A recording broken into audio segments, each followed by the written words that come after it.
Bit noisy at the moment in our fields. Somebody's just bought a couple of fields next door to ours, and they're putting in a new access way, and they're clearly hard at it.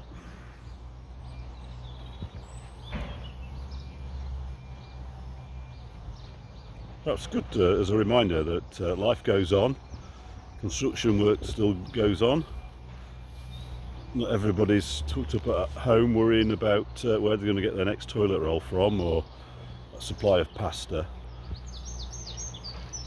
I do think social media can be a good thing, and I think it can be a bad thing. I think it seems to amplify everything.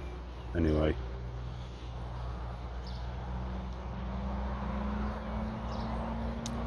talk to you again soon.